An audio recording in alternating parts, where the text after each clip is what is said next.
వంటిదని YCP అంటుంటే వచ్చింది కేవలం బెయిల్ మాత్రమేని సోషల్ మీడియాలో పిచ్చి పిచ్చి పోస్టులు పెట్టొద్దంటూ తస్మాత్ జాగ్రత్త అంటూ అధికారులు హెచ్చరికలు జారీ చేస్తున్నారు. అసలు కార్మూరు వెంకటరెడ్డి అరెస్టుకు ప్రధాన కారణం ఏంటి? కోర్టు ఎందుకు బెయిల్ ఇచ్చింది? ఇక కార్మూరు వెంకటరెడ్డిలాగా మరెవరైనా అరెస్ట్ అయ్యే అవకాశం ఉందా? పోలీసులు ఎందుకు అత్యుత్సాహం చూపించారు? ఇవి అంశాల గురించి ఈరోజు చర్చ కొనసాగిద్దాం. చర్చలో పాల్గొనేందుకు మనతో సిద్ధంగా ఉన్నారు. మనతో టీడీపీ అధికార ప్రతినిధి విజయ్ కిరణ్ గారు జూమ్ కాల్లో అందుబాటులో ఉన్నారు. అదేవిధంగా జనసేన నేత లక్ష్మీకాంత్ గారు జూమ్ కాల్లో అందుబాటులో ఉన్నారు. అదేవిధంగా రేగడి లక్ష్మణరావు గారు వైసీపీ అధికార ప్రతినిధి, ఆయన కూడా మనతో జూమ్ కాల్లో అందుబాటులో ఉన్నారు. సీనియర్ జర్నలిస్ట్ అక్షర్ సత్యం గారు కూడా మనతో జూమ్ కాల్లో అందుబాటులోకి వస్తారు, ఇక ఫోన్ ద్వారా అందుబాటులోకి వస్తారు. ముందుగా మనం టీడీపీ అధికార ప్రతినిధి విజయ్ కిరణ్ గారితో మాట్లాడదాం. విజయ్ కిరణ్ గారు నమస్తే అండి. సార్ నమస్తే అండి.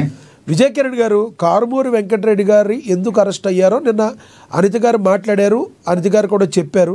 బట్ కోర్టు బెయిల్ ఇచ్చింది. సో పిలిచి మాట్లాడితే వార్నింగ్ ఇస్తే సరిపోయేదానికి అరెస్ట్ దాకా దేనికైనా వస్తున్న మాటల్లో ఏ రకంగా చూడాలంటారు? నిన్న అరెస్ట్ అయ్యి ఈరోజు బెయిల్ రావడాన్ని ఎలా చూడాలంటారు? సార్ మీకు, ప్యానల్ సభ్యులకి, ప్రేక్షకులు అందరు కూడా గుడ్ ఈవినింగ్ అండి. నమస్తే. వెంకటరెడ్డి, కార్మూరు వెంకటరెడ్డి గారు అనేక డిబేట్స్లో అంటే జనరల్గా అధికార ప్రతినిధులకి ఒక సిస్టమ్ ఉంటుంది, అంటే మాట్లాడే విధానం కానీ. సార్ ఇది రీసౌండ్ వస్తుందండి. సార్ ఇక్కడ క్లియర్గా ఉంది సార్, పర్లేదు.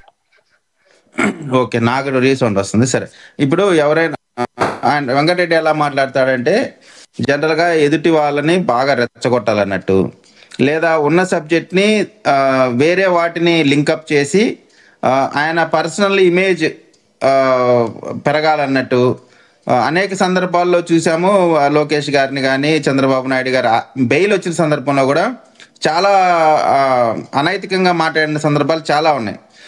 సరే, అది మాట్లాడటం తప్ప ఒప్ప అనేటువంటిది దాని చట్ట ప్రకారం ఏంటి అనేటువంటి దాన్ని పక్కన పెడితే, నాకు నాకున్న పొలిటికల్ దీని ప్రకారం ఖచ్చితంగా వెంకటరెడ్డి అనే అతని పైన ఎవరో కేసు పెట్టారు, దాన్ని తీసుకెళ్లారు, అరెస్ట్ చేశారు, బెయిల్ పైన ఆయన వచ్చాడు. గత ప్రభుత్వానికి ఇప్పటికీ ఉన్నటువంటి డిఫరెన్స్ ఏంటంటే, గత ప్రభుత్వంలో అరెస్ట్ అనేది జరిగితే డైరెక్ట్గా సిఐడి ఆఫీస్కి తీసుకెళ్ళేవాళ్ళు. సిఐడి ఆఫీస్కి తీసుకెళ్ళి అక్కడ పోలీసులు 3rd డిగ్రీలు 10th డిగ్రీలు ఉపయోగించి వాళ్ళని తీవ్రంగా కొట్టి కొల్లబొడిచి రకరకాలుగా వాళ్ళని వేధింపులకు గురి చేసి ఇబ్బంది పెట్టేటువంటి పరిస్థితి గతంలో చూసేవాళ్ళం. ఎవరిని సోషల్ మీడియాకి సంబంధించిన ఏ కేసు వచ్చినా అరెస్ట్ చేయటం, సిఐడి ఆఫీస్ తీసుకెళ్తాం, కొట్టడం అనేవి నిత్యకృత్యంగా ఉండేవి. అయితే ఇక్కడ ఈయన అరెస్ట్ సంగతి సరే, దానికి సంబంధించి చెప్తాను, దానికి ఈ ప్రాసెస్ చెప్తా ఉన్నాను. ఇప్పుడు ఈయన అరెస్ట్ చేశారు, చాలా గౌరవప్రదంగా ఇంటికి వెళ్ళారు. ఒక పొలిటికల్ లీడర్కి, ఒక పార్టీ అధికార ప్రతినిధికి ఏ విధంగా గౌరవించాలో ఆ విధంగా గౌరవంగా వెళ్ళారు, తీసుకెళ్లారు. ఎఫ్ఐఆర్ అయింది కాబట్టి దాని ప్రకారంగా జడ్జి ముందు ప్రవేశపెట్టారు. ఉన్నటువంటి సెక్షన్స్ ప్రకారం అది బెయిలబుల్ సెక్షన్స్ కాబట్టి వెంటనే బెయిల్ ఇచ్చి పంపించారు. ఇక్కడ దీన్ని ఇప్పుడు వైసీపీ ఏం చెప్తా ఉంది, ఎవరో అధికార ప్రతినిధి చూస్తూ ఉన్నాం, కనీస జ్ఞానం లేదా అధికార ప్రతినిధుల్ని అరెస్ట్ చేయొచ్చు, అధికార ప్రతినిధులు కాదు ముఖ్యమంత్రులైనా సరే అరెస్ట్ చేస్తారు. మనం తప్పు చేస్తే ఎవరినైనా అరెస్ట్ చేస్తారు. అది ఏదో విచిత్రంగా మాట్లాడని వికృతమైనటువంటి మాటలు మాట్లాడటం తప్పది. అరెస్ట్ చేయడానికి కారణం ఏంటంటే కంప్లైంట్ ఉండాలా, కంప్లైంట్లో ప్రాథమికంగా అతను మాట్లాడాలా లేదా అనేటువంటిది విచారణ చేసిన తర్వాత అతన్ని అరెస్ట్ చేస్తారు. ఇక్కడ ఈయనకి సంబంధించి నాకు తెలిసి వెంకటరెడ్డి గారిని కేసు పెట్టడం కానీ అరెస్ట్ చేయటం కానీ కేవలం అతను ఎవరైతే టీటీడీకి సంబంధించినటువంటి విజిలెన్స్ ఆఫీసర్ మరణం జరిగిందో, ఆ మరణం జరిగిన వెంటనే మొదట రియాక్ట్ అయింది మన ఇతను తిరుపతి కరుణాకర్ రెడ్డి గారు. ఆయన దగ్గర మొట్టమొదటిగా అరెస్ట్ చేయాల్సినటువంటి అవసరం కరుణాకర్ రెడ్డి గారిని అరెస్ట్ చేయాలి. నువ్వు ఏ విధంగా జరిగిన అరగంటలో ప్రెస్ మీట్ పెడతావు, అది ఆత్మహత్యని డిక్లేర్ చేస్తావు అని ఆయన అరెస్ట్ చేయాలా. కానీ మరి ఎందుకని కార్మూరు వెంకటరెడ్డి గారిని కొన్ని అండి రాజకీయ పార్టీలకి పోలీసులు చేసేటువంటి చర్యలే సగం మంచి రావాలన్నా చెడు రావాలన్నా పోలీసుల దగ్గర నుంచే మొదటగా వస్తుంది. నాకు తెలిసి వెంకటరెడ్డికి సంబంధించిన ఇష్యూలో కొంత ఎక్కడో సమ్ మిస్కమ్యూనికేషను లేదా చేయకూడదు ఏదో జరిగినట్టు నాకు అనిపిస్తూ ఉంది. ఖచ్చితంగా కారుమూరి వెంకటరెడ్డి గారి పైన కేసు పెట్టడం అనేటువంటిది సరే, ఆయన కేసు పెట్టినప్పటికి కూడా ఆయన అరెస్ట్ చేయడం జస్ట్ నోటీస్ ఇచ్చేసి ఉంటే, ఎందుకంటే బెయిలబుల్ సెక్షన్సే కాబట్టి నోటీస్ ఇచ్చేసి వచ్చేసి ఉంటే అయిపోయేది. కానీ అరెస్ట్ చేసి ఇది ఆంధ్రప్రదేశ్లో ఉన్నటువంటి అనేకమైనటువంటి ప్రధాన సమస్యలు ఇదే అత్యంత ప్రథమమైనటువంటి సమస్యలాగా, ఈ సమస్య తప్ప ఆంధ్రప్రదేశ్కి వేరే సమస్య లేదన్నట్టు ఇప్పుడు మనం కూడా దాని మీదే చర్చించుకుంటా ఉన్నాం.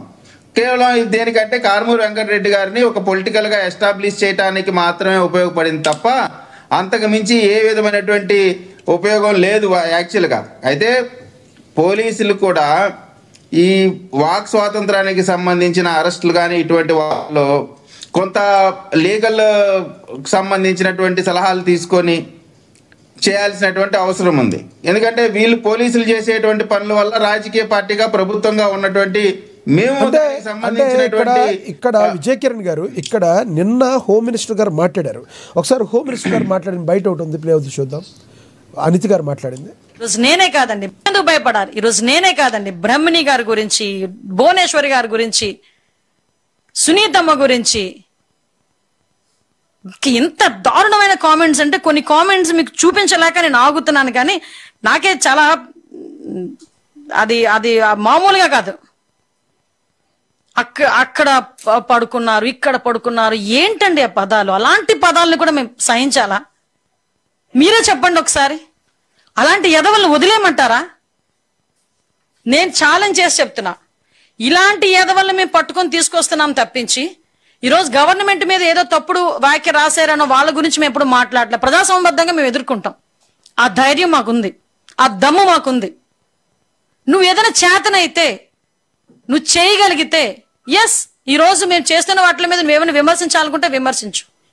ఇలాంటి ఎదవలందరూ నేను ఇతను వెనకేసుకొస్తూ మేమేదో అక్రమంగా అరెస్టులు చేస్తున్నామని వీళ్ళందరికీ కూడా ఇలాంటి ఎదవలందరికీ బెయిల్ ఇప్పించడానికి ఒక వార్ రూమ్ ఏర్పాటు చేశాడట ఈ జగన్మోహన్ రెడ్డి. ఒక వార్ రూమ్ ఏర్పాటు చేశాడట లాయర్లు పెట్టుకొని. ఇది మీరు ఎవరైనా హర్షిస్తారా? ఇలాంటి పదాలు మీకు చూపించమంటే చూపిస్తాను, సిగ్గువిడిచి చూపించమన్నా నేను చూపించగలను. కొన్ని సందర్భాల్లో మేము కూడా కామెంట్స్ చదవద్దు అని మా పిల్లలకు మేము చెప్తున్నాం. ఏదనంటే భావస్వేచ్ఛ ప్రకటన. ఏంటంటే భావస్వేచ్ఛ ప్రకటన?